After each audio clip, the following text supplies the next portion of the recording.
45 years, for 45 years, the United States Supreme Court has recognized the college's freedom to decide how to build diverse student bodies and to meet their responsibility of opening doors of opportunity for every single American.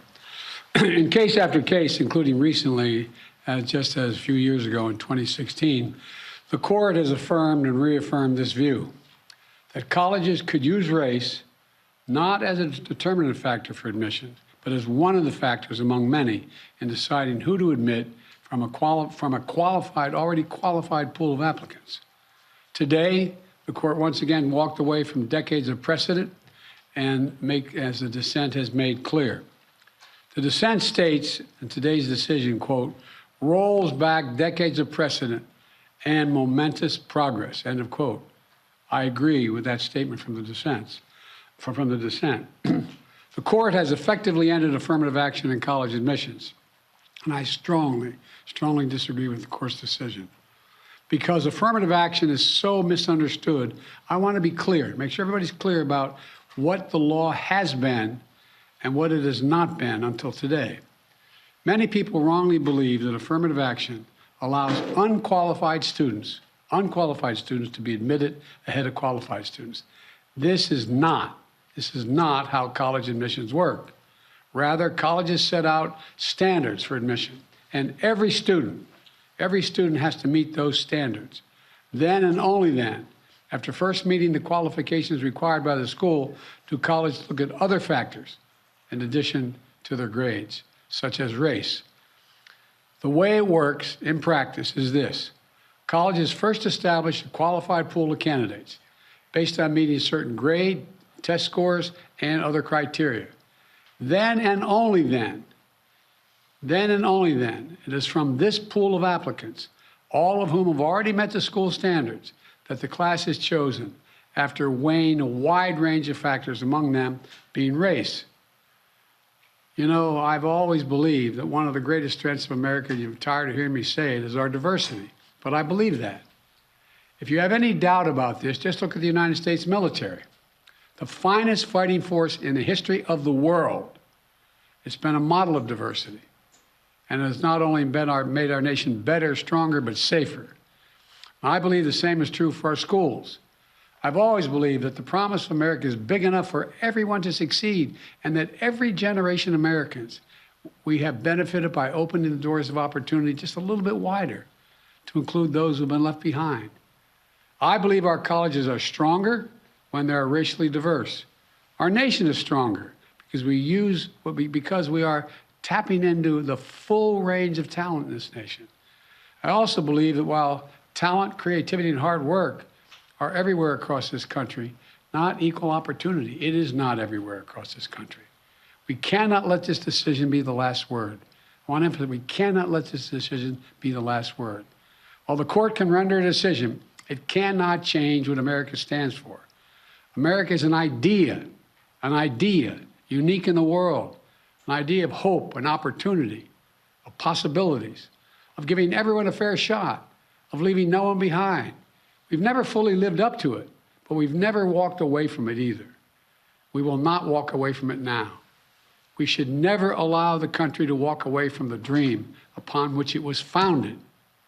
That opportunity is for everyone, not just a few. We need a new path forward, a path consistent with the law that protects diversity and expands opportunity. So today I want to offer some guidance to our nation's colleges as they review their admission systems after today's decision. Guidance that is consistent with today's decision. They should not abandon, let me say this again, they should not abandon their commitment to ensure student bodies of diverse backgrounds and experience that reflect all of America. What I propose for consideration is a new standard, where colleges take into account the adversity a student has overcome when selecting among qualified applicants. Let's be clear, under this new standard, just as was true under the earlier standard, students first have to be qualified applicants. They need the GPA and test scores to meet the school's standards. Once that test is met, then adversity should be considered, including students' lack of financial means, because we know too few students of low-income families, whether in big cities or rural communities, are getting an opportunity to go to college. When a poor kid, maybe the first in their family to go to college, gets the same grades and test scores as a wealthy kid, whose whole family's gone to the most elite colleges in the country, and whose path has been a lot easier. Well, the kid who faced tougher challenges has demonstrated more grit, more determination, and that should be a factor that colleges should take into account in admissions, and many still do. It also means examining where the student grew up and went to high school. It means understanding the particular hardships that each individual student has faced in life, including racial discrimination that individuals have faced in their own lives. The court says, quote, "Nothing in this opinion should be construed as prohibiting universities from considering an application's discussion of how race has affected his or her life, but be it through discrimination or inspiration or otherwise," end of quote. Because the truth is, we all know it, discrimination still exists in America. Discrimination still exists in America. Discrimination still exists in America. Today's decision does not change that. It's a simple fact. If a student had to overcome adversity on their path to education, the college should recognize and value that. Our nation's colleges and universities should be engines of expanding opportunity through upward mobility. But today, too often, that's not the case. The statistics, one statistic, students from the top 1% of family incomes in America are 77 times more likely to get into elite college than one from the bottom 20% of family incomes. 77% greater opportunity. Today, for too many schools, the only people who benefit from the system are the wealthy and the well-connected. The odds have been stacked against working people for much too long. We need a higher education system that works for everyone, from Appalachia to Atlanta and to far beyond. We can and must do better, and we will. Today, I'm directing the Department of Education to analyze what practices help build a more inclusive and diverse student bodies and what practices hold that back. Practices like legacy admissions and other systems that expand privilege instead of opportunity. Colleges and universities should continue their commitment to support, retain, and graduate diverse students and classes.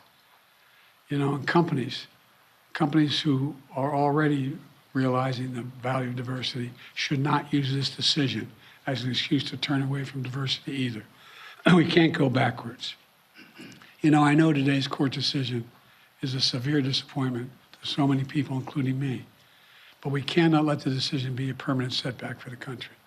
We need to keep an open door of opportunities. We need to remember that diversity is our strength. We have to find a way forward. We need to remember that the promise of America is big enough for everyone to succeed. You know, that's the work of my administration, and I'm always going to fight for that. And I want to thank you all. And I know you've been told I have a helicopter out there waiting to go up to do an interview in New York. I'll be talking more about this, a live interview. But thank you very much, and we're going to have plenty of time to talk about this. But we're not going to let this break us. Thank you. President Biden, the Congressional Black Caucus said the Supreme Court has thrown into question its own legitimacy. Is this a rogue court? This is not a normal court. Hi, everyone. George Stephanopoulos here. Thanks for checking out the ABC News YouTube channel. If you'd like to get more videos, show highlights, and watch live event coverage, click on the right over here to subscribe to our channel. And don't forget to download the ABC News app for breaking news alerts. Thanks for watching.